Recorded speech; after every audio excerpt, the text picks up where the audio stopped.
My name's Tony Gordon. I'm a management training consultant, providing equality and diversity training as well as team building, conflict management, away days, range of things like that. First meeting with Beresford Edwards was when I was about 8 years old, attending the Carmoor Road Community Centre. Very big man, very loud, very Barry Whitish, if that makes sense. Had a very strong presence. Endeared me to him. We spoke, we talked. Very much about education and uplifting people. So for me, as a young man, my father wasn't around. So as far as I was concerned, it was a gradual movement towards him. We played sport, played table tennis and so forth, talked. So yeah, he was a very interesting individual at that time for me. Well, for me, I remember he had a white Rover, original Rovers, the white one, and I think I must have been about 14. I'd never even been out of Manchester, and it was a holiday time, and he says, "Come, son, I'll take you down the road. We're going to Birmingham." Now, normally you'd have parental consent in this day and age, and you'd sign and say, "I'll get the paperwork and then you can go." I was in the car and I was in Birmingham within an hour and a half. And then we went to another community centre looking at what they were doing, and through that conversation and that meeting other people of a like mind to Beresford was powerful, because it inspired me to consider other ways of looking at things and doing things. Just because there was another centre like the one I'd come from, but I didn't realise the historical aspects of it, the power attached to who we are and what we're about.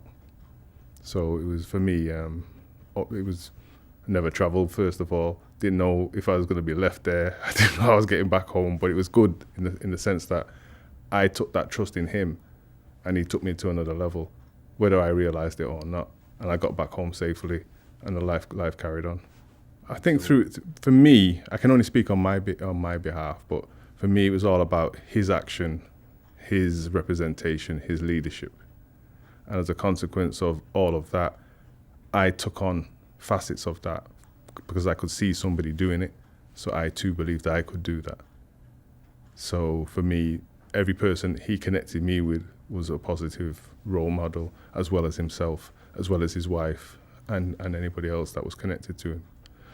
In terms of education, he was always not pushing the need for education, but the responsibility of taking that opportunity. Because in this country, basically, you have free education if you wanted it at that time.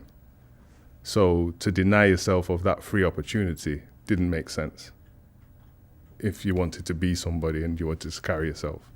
So for me, he was always pushing that in terms of do right by what you've got. If it's not costing you, why deny it? See where I'm coming from? And then as a result of that, then you're in a position to try and move forward. That's economically, educationally, spiritually, mentally, physically. So that's what he was always pushing and aspiring the young people to do that were around me.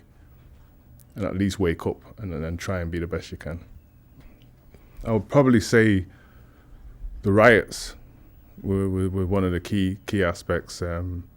We had to go from, say, Rusholme or Moss Side, Hume, to go to Carmoor Road, because we used to all go to maybe 4 or 5 different youth clubs in a week.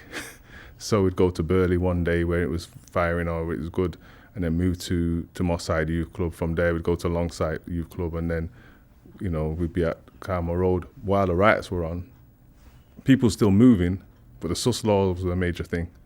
So being able to get home or get to the youth club and get back home was a trial in itself, because the sus laws were in then, so therefore then you could be stopped at any time. You walked we had to walk in at high numbers, but Beresford would take it upon himself to take us to a safe point to enable us to go and disperse and then go where we needed to go. So that's what I mean by he led by example, because other youth workers or other individuals would have said, "Good night, see you tomorrow." But he had that within him to say, "No, I can't leave you out there like that. None of you." So some of you left early, they go in his car and he dropped them there.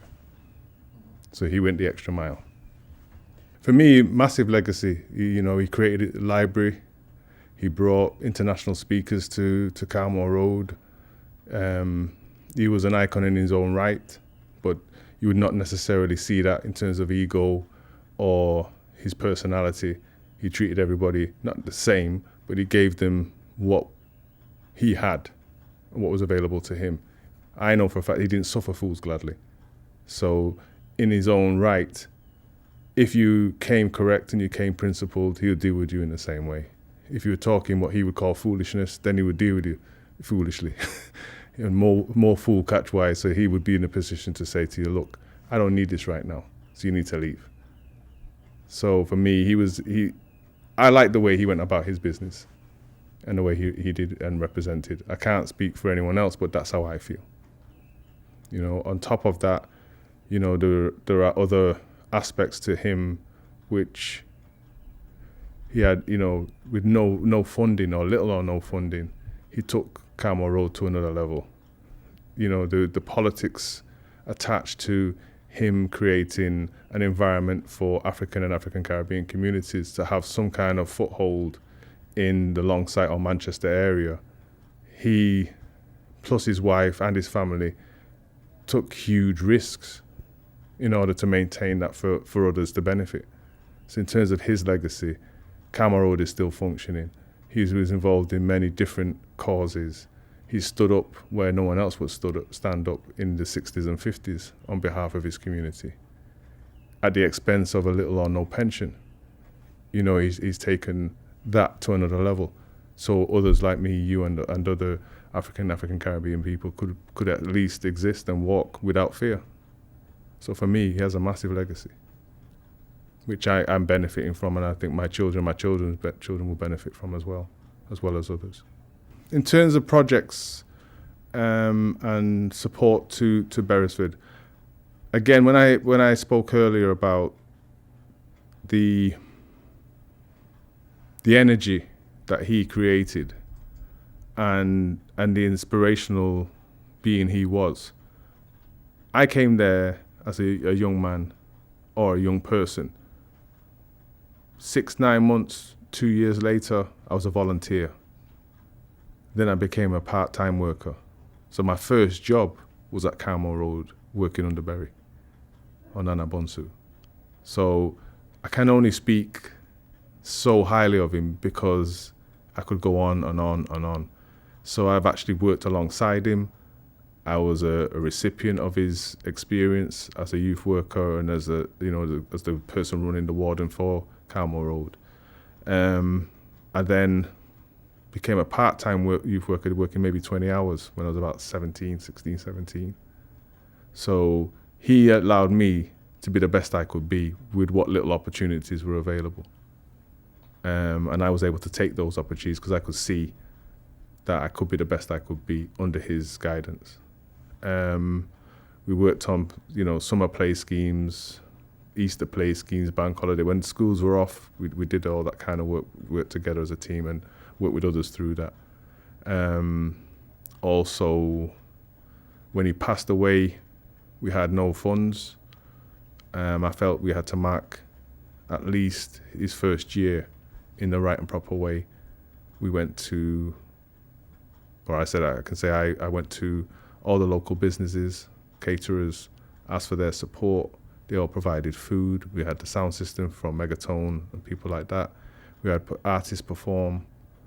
All of this was for free. It was like a two-day event at Carmoor Road, and we had over 450 people there. All in his name. So that's the power of that man. His funeral must have had nearly 2,000 people. So if he didn't have anything about him, people wouldn't turn up. People wouldn't even mark that respect.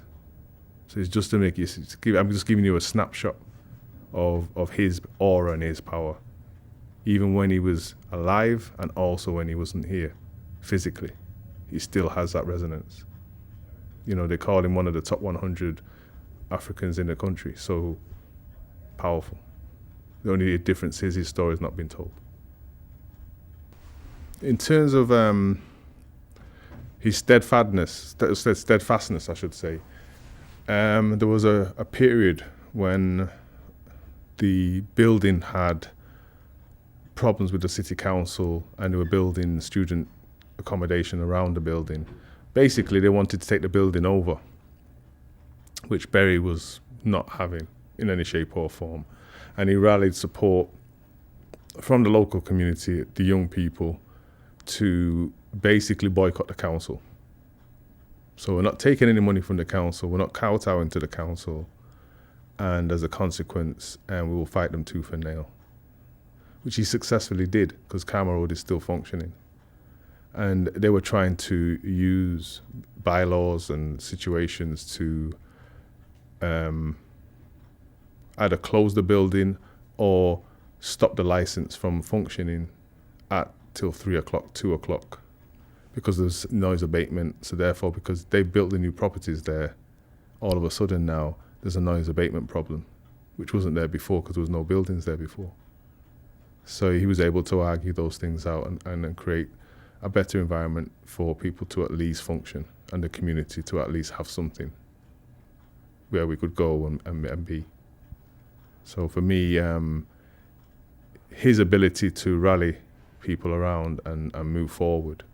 I remember I worked at the council for 15 years and there was an agenda 2010, which is a 10-year strategy, which I was leading on, and there must have been about 200-300 people at the launch. For everybody that was there, they could see potentially it was a good opportunity to try and rally around race relations and move things forward. For Berry, he was not that happy about that. So when it came to questions, he made it clear, stood up and made it clear that the council have yet to fully compensate Africans in this community. And why should we buy into this? So again, even though I worked with him, respected him, he still felt comfortable enough to say what he had to say in front of everybody, Lord Mayor, leader of the council, etc., which were my employees. And I also felt strong enough to respond back to him. But it wasn't personal. It was just obviously, this was my job and this is what I felt could work. And he believed, what's going on for African Caribbean people? How does this help? Where does that, make it real? So that for me is all about him saying, look, if nobody's going to stand up, then we don't stand for anything. If somebody stands up, at least we've got half a chance to get the best out of that situation. And he was always prepared to stand up. So for me, in his passing, at least I can believe I can do the same thing where appropriate.